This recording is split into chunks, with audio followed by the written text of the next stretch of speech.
Qala al-musannif rahimahullahu ta'ala wa nafa'ana bihi wa bi'ulumihi fid dharain. Fasyari'atun kasafinatin wa tariqatun kal bahri thumma haqiqatun turrun ghala. Kata musannif, sebelumnya kemarin kita bahas jalan untuk sampai kepada Allah Ta'ala, itu beliau katakan ada 3, yakni syariat, kemudian tarekat, kemudian hakikat. Di bait ini beliau menjelaskan lebih detail, lebih rinci apa yang beliau maksud dengan syariat, thariqah dan hakikah itu. Beliau katakan fasyari'atun, adapun syariat itu kasafinatin, itu seperti perahu, kapal. Belum ada kapal terbang berupa hari. Jadi ini seperti perahu. Wa tariqatun kal bahri, dan adapun thariqah itu seperti laut, seperti laut. Tsumma haqiqatun, kemudian hakikah itu turun ghala, seperti mutiara yang mahal harganya. Jadi ini dalam bahasa Arab istilahnya tasbih, penyerupaan. Bahasa Indonesianya apa ini? Kiasan. Tidak boleh dimaknai seperti makna zahirnya, makna apa adanya. Oh, kalau kayak gitu kada usah pakai syariat, kita langsung ke hakikat. Apalagi zaman sekarang, tidak perlu kapal, nggak perlu laut, kalau sekedar untuk dapat mutiara, untuk dapat permata sekarang cukup HP. Kirim pesan, nanti ada yang ngantarkan. Perlu terang bulan, tidak perlu lagi harus ada bahan macam-macam, cukup HP. Kirim, nanti ada yang ngantarkan. Itu Gojek ya, apa ngarannya, GoFood ya, atau beli di Bukalapak. Jadi tidak bisa dengan alasan itu kemudian wah ini syariat nggak perlu, tarikat nggak perlu, kalau sekedar ingin dapat mutiara. Ungkapan itu jangan dimaknai begitu, karena dalam tasbih atau penyerupaan itu hanya satu sisi yang diambil. Seperti misalnya kita ingin memuji seseorang yang pemberani, kita katakan Khalidun kal asadi. Khalid itu seperti singa, itu memuji. Bukan berarti kita lihat singa ini kan rakus, berarti kita mengatakan Khalid ini rakus, atau singa ini kan zalim.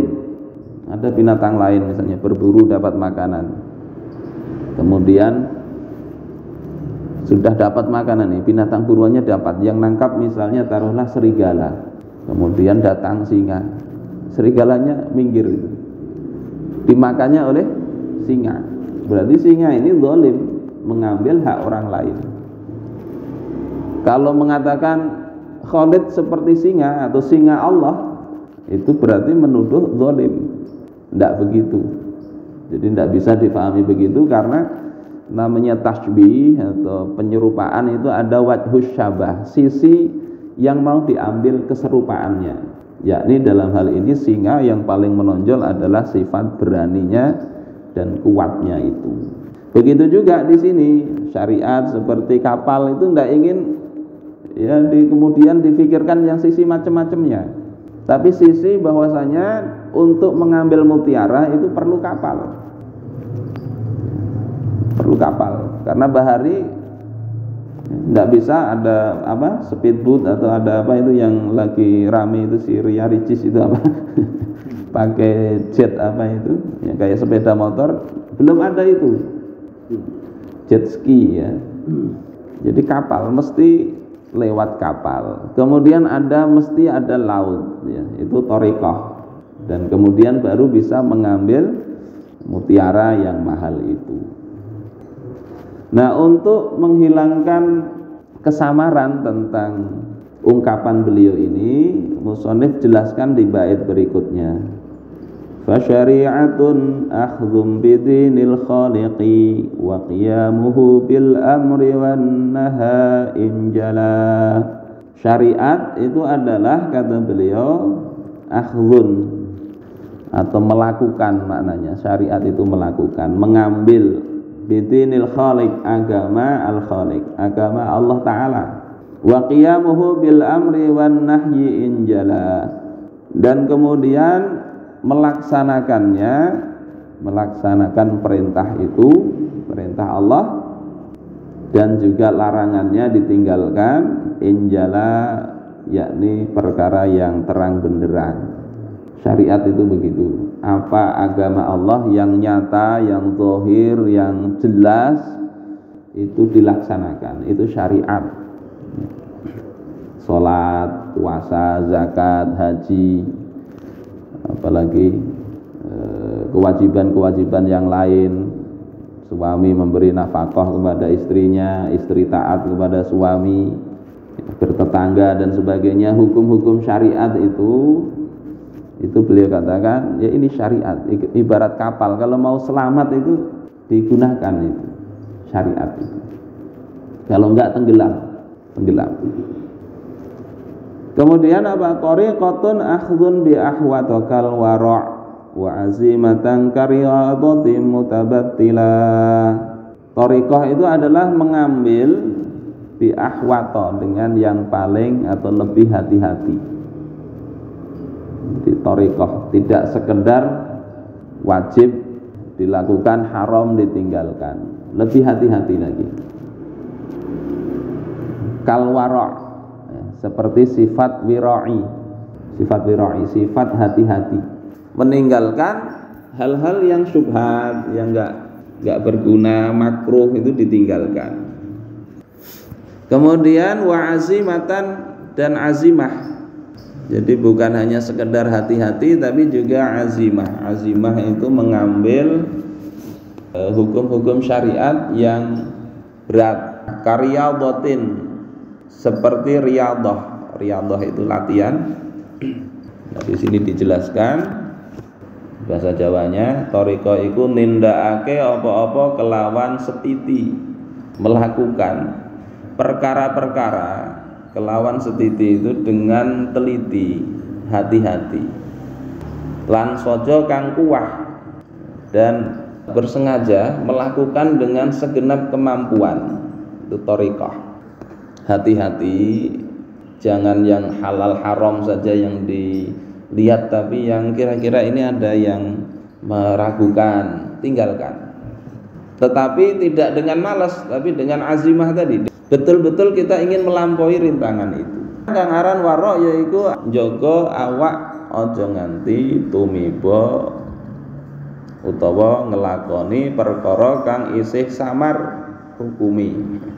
Adapun yang dinamakan waro itu adalah menjaga diri, jangan sampai terjatuh ke dalam perkara yang masih samar hukumnya, masih tidak jelas ini bagi kita, ini halalkah haramkah, maka itu perlu dijaga.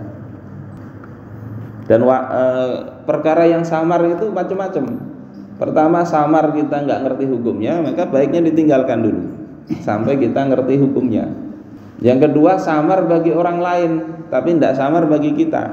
Misalnya kita lewat atau masuk ke dalam daerah yang di situ banyak maksiatnya, itu syubhat juga. Pak Haji misalnya, ada daerah di Pembatuan situ, ke situ lewat di situ, itu samar bagi orang melihat ini ngapain ke sana, padahal di sana belum tentu berbuat maksiat, ya sekedar lewat. Maka untuk hal-hal yang seperti ini, samar seperti ini, baiknya kita kasih penjelasan.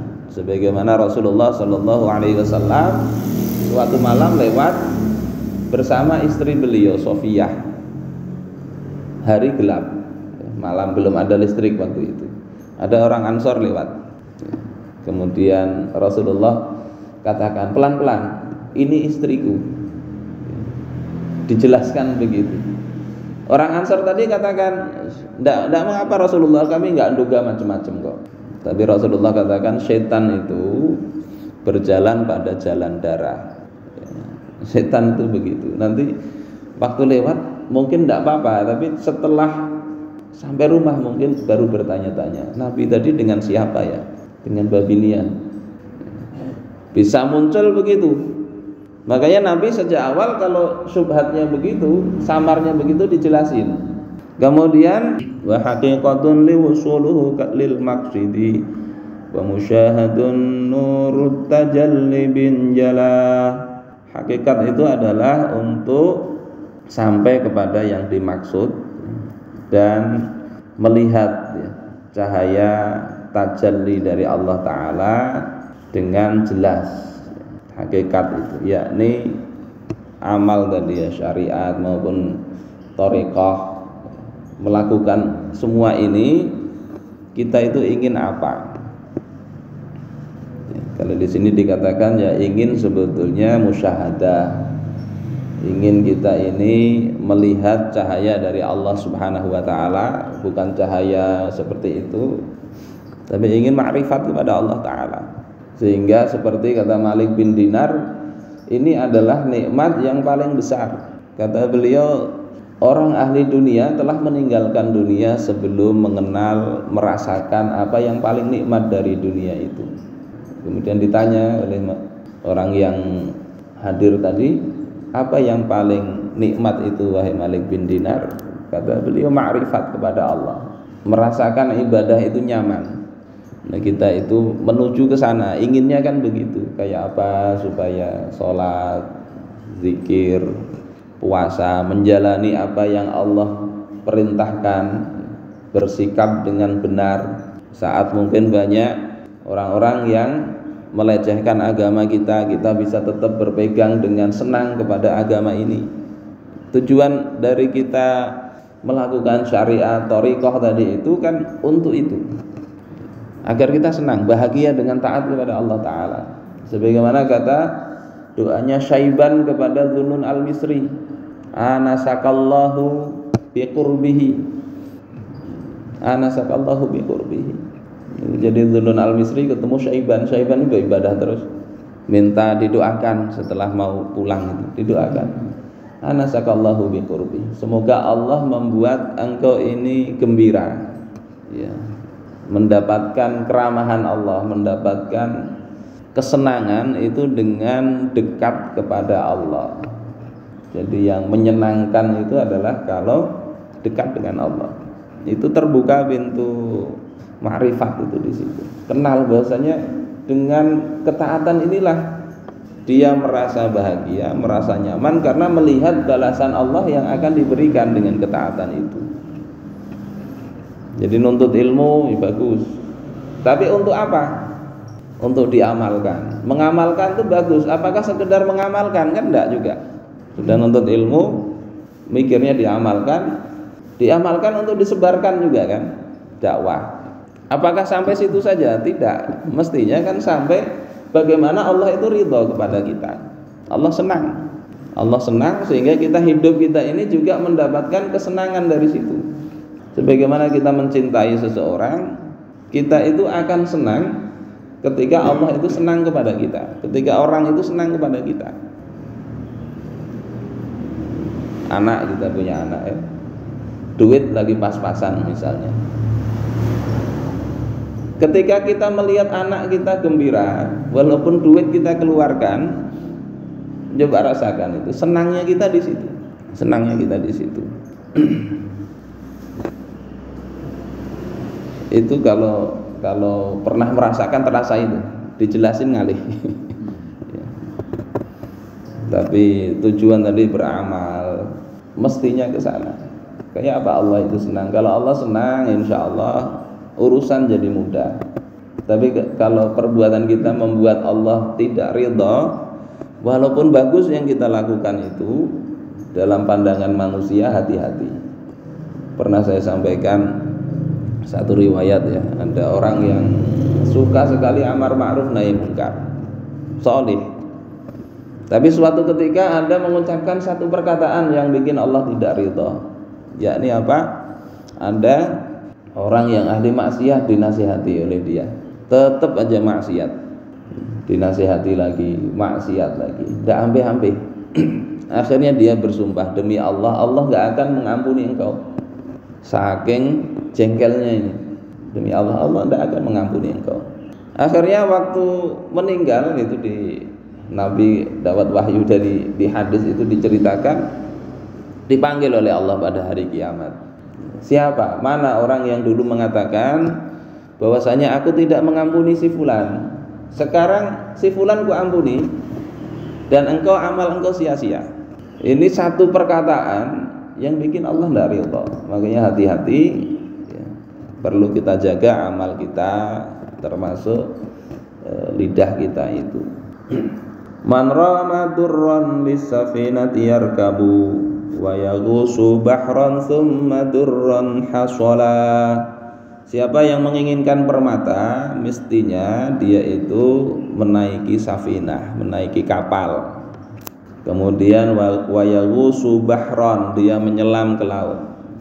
Thumma durran hasala. Kemudian baru permata tadi itu atau mutiara tadi baru dia dapatkan. Jadi tidak bisa loncat seperti mungkin banyak orang, wah ini sudah sampai makomnya ini, ditinggalkan hukum-hukum syariat.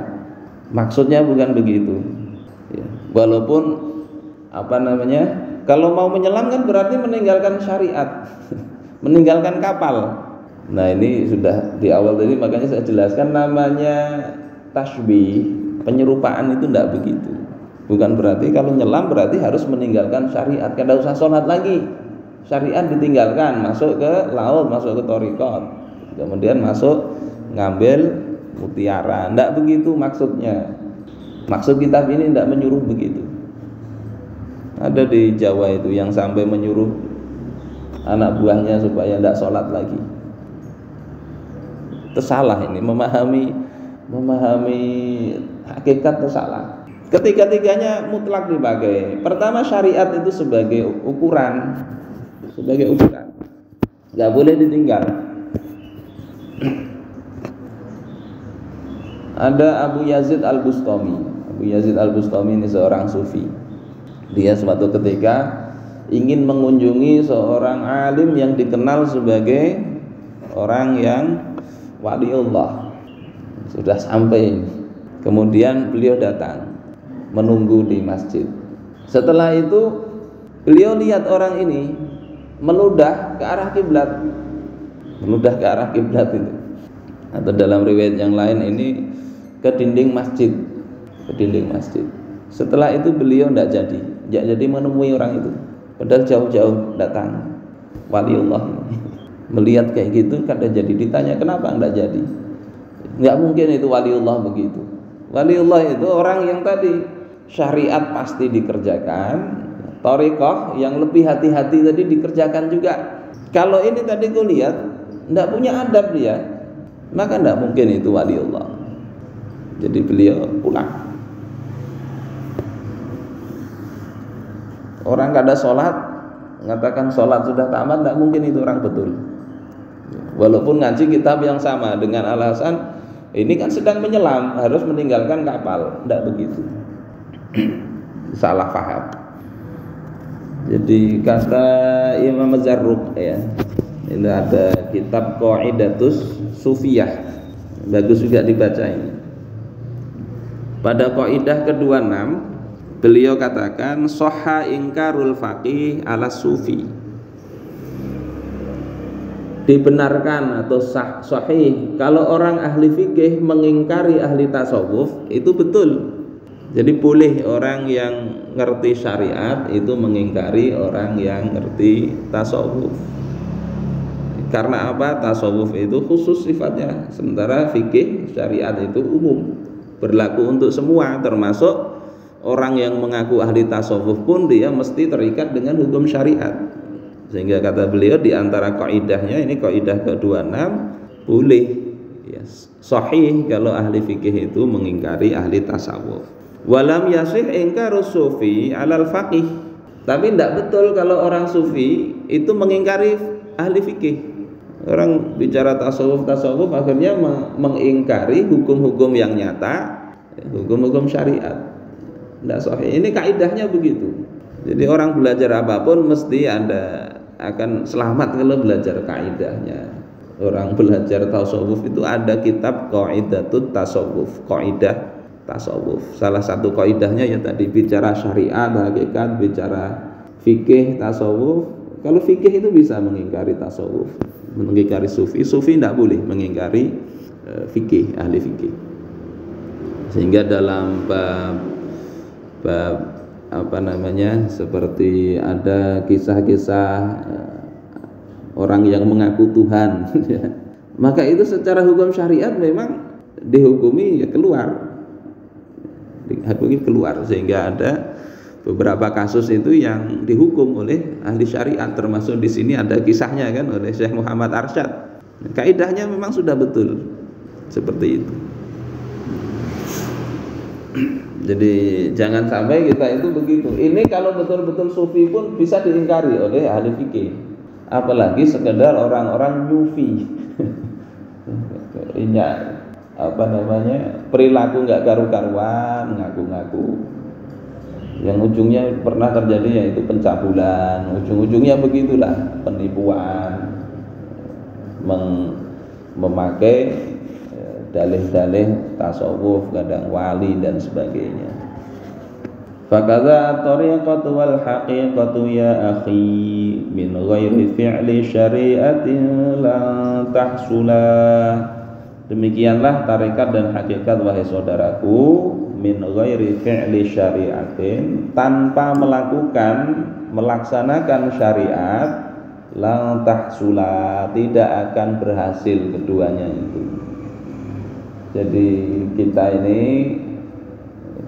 saya bacakan ini sekedar untuk informasi ya, bahwasanya ngaji fikih tetap harus dijalankan, jangan dianggap remeh. Tapi nanti tujuan kita ini bukan sekedar itu.